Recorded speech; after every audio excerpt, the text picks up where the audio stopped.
उसे फल और कहा इसे अपनी पत्नी को खिला देना, तो अपनी पत्नी को खिला देना। आत्मदेव ने बार बार प्रणाम किया, महाराज बड़ी कृपा आपकी।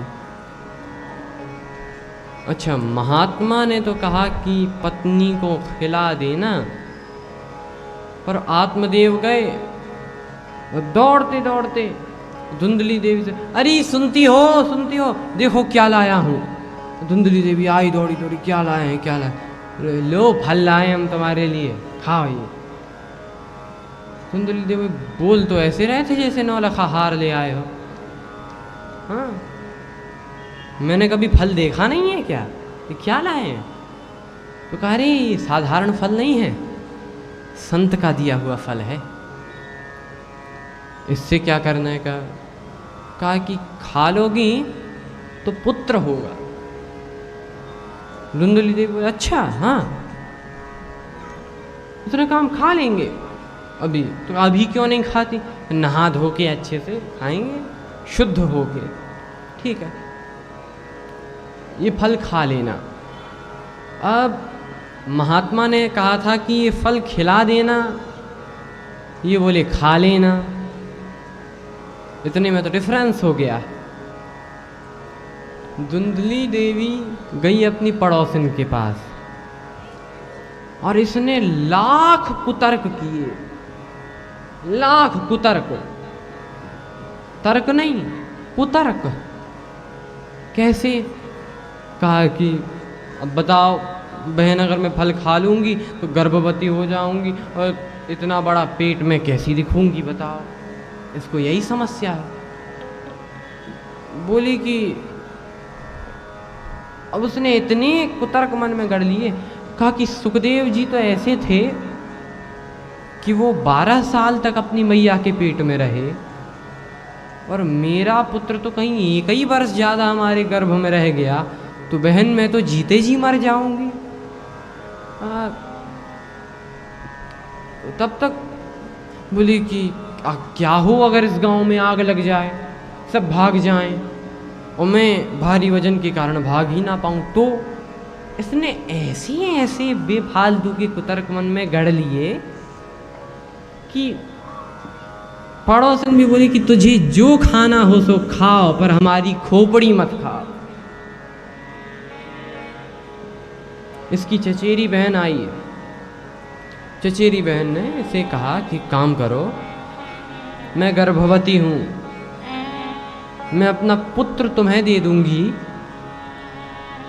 तुम्हें कष्ट सहना नहीं पड़ेगा, और तुम बढ़िया पंडित जी को मूर्ख बनाती रहना।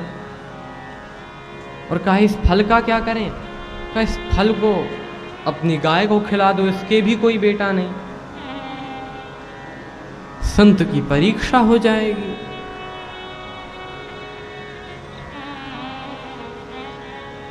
अब धुंधली देवी पीठ पर कपड़े बांध बांध कर पंडित जी को मूर्ख बनाने लगी, और पंडित जी इतने प्रसन्न कि जब कुछ महीनों बाद रात को आराम से इसकी बहन ने अपना पुत्र दे दिया, और इसने पूरे गांव में हल्ला कर दिया, पुत्र हुआ पुत्र हुआ। और जो पंडित जी ने सुना इतने आनंद मग्न हो गए, क्या कहना। 3 महीने बाद इनकी गाय का भी पुत्र हो गया। नाम रखते हैं, लेकिन गाय का पुत्र ऐसा कि पूरा शरीर इंसान का, कान गाय के। इसी को देखते हुए नाम रखा गया गौकर्ण, जिसके गौ की तरह कान हो।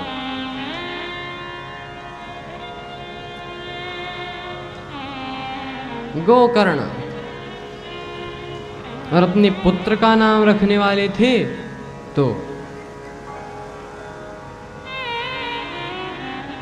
पत्नी बोली सबका नाम तुम ही रख लियो, 9 महीने तक मैंने पेट में रखा है, ऐसा नहीं चलेगा। मेरा नाम धुंधली देवी, तो इसका नाम धुंधकारी, ये नाम रखा गया। महात्मा बड़े प्रसन्न रहे कुछ दिनों तक, लेकिन कुछ दिनों बाद जब ये थोड़ा बड़ा हुआ, भाई गोकर्ण जी तो संत के आशीर्वाद के फल, तो वे अध्ययन करते और बाहर अध्ययन करने चले गए। लेकिन धुंधकारी जितने दुष्कर्म होते हैं सब करता। जब थोड़ा और बड़ा हुआ तब तो माता पिता का भी अनादर करने लगा और एक दिन डंडे से अपने पिताजी को मारा और कहने लगा कि हाँ पिताजी, खजाना कहाँ छुपाया है आपने, सब बताओ। धन।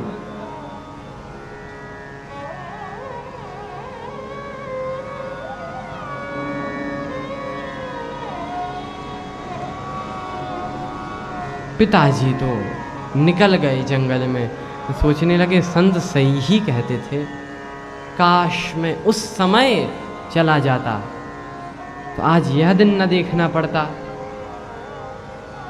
उसी समय श्री गोकर्ण जी आए और गोकर्ण जी ने पिताजी को जो देखा, बड़ा सुंदर उपदेश दिया। उपदेश ऐसा कि आप चिंता मत करो पिताजी, ये जो देह है आपका,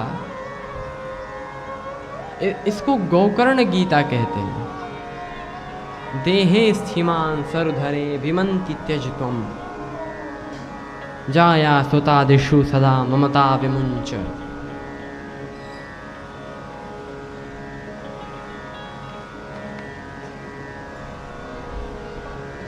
आत्मदेव तो सन्यास के लिए निकल गए और यहाँ पर अब या तो धुंधकारी या उसकी मैया, अब उसने मैया को भी मारना शुरू किया। मैया पिताजी धन सारा तुम्हें ही बता के गए होंगे कहाँ रखा। इसने सोचा ये तो बड़ा धर्मी है, एक दिन रात को कुएं में कूदकर अपने प्राण त्याग दिए।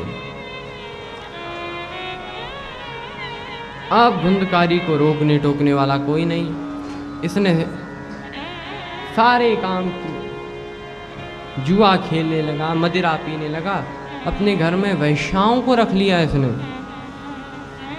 5-5, और क्या करता, चोरी करके धन इन्हीं को लाके देता। एक दिन राजा के यहाँ इसने चोरी की,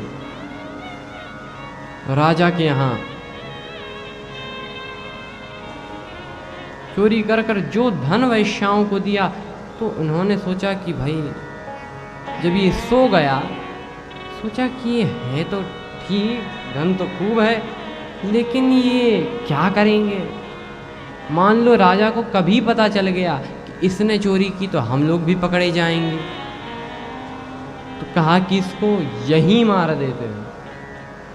उसी समय सबने एक युक्ति बनाकर धुंधकारी को खटिया पे पटका, गला दबाने लगी कि मर जाए।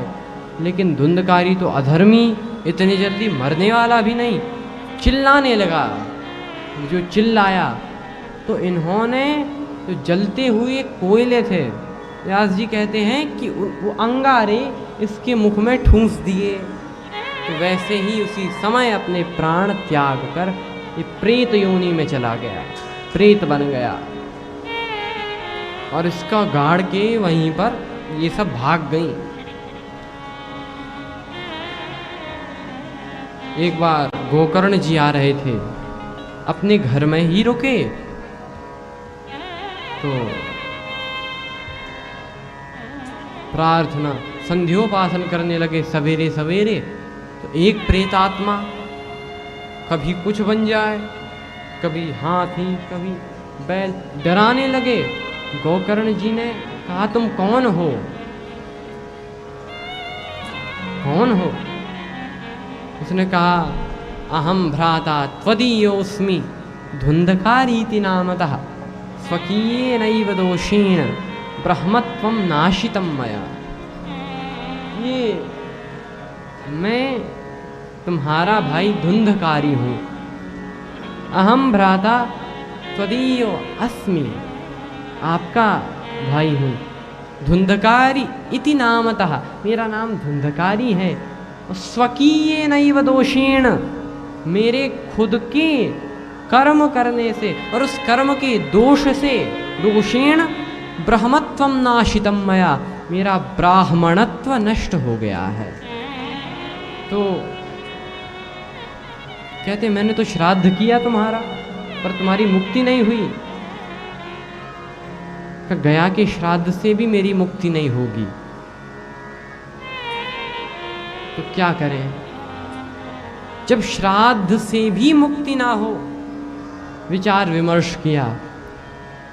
लेकिन सवेरे सवेरे जब संध्योपासन में श्री सूर्य देव को अर्घ्य दे रहे थे, प्रार्थना की, होमाकृष्णेन रजसा वर्तमानो निवेशयन्नमृतं मृत्युञ्च हिरण्येन सविता रथेना देवो जाति भुवनानि पश्यन्। ऐसी प्रार्थना जो कि दिव्य सूर्य देव की, सूर्य देव ने उपाय बताया कि सप्ताहवाचनम कुरु श्रीमद्भागवतान मुक्ति, सप्ताहवाचनम कुरु, श्रीमद्भागवत का सप्ताह ज्ञान यज्ञ कराओ तो तुम्हारी मुक्ति होगी।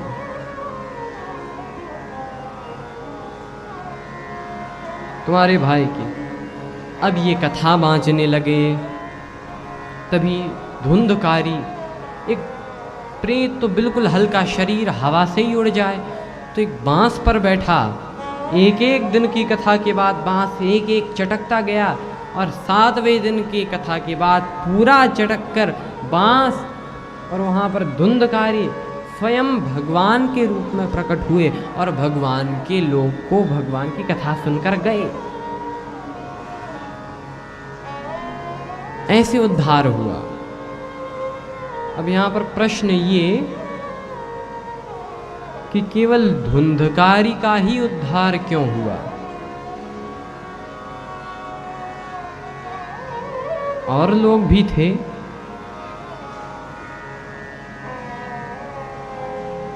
सबने कथा सुनी, लेकिन केवल धुंधकारी।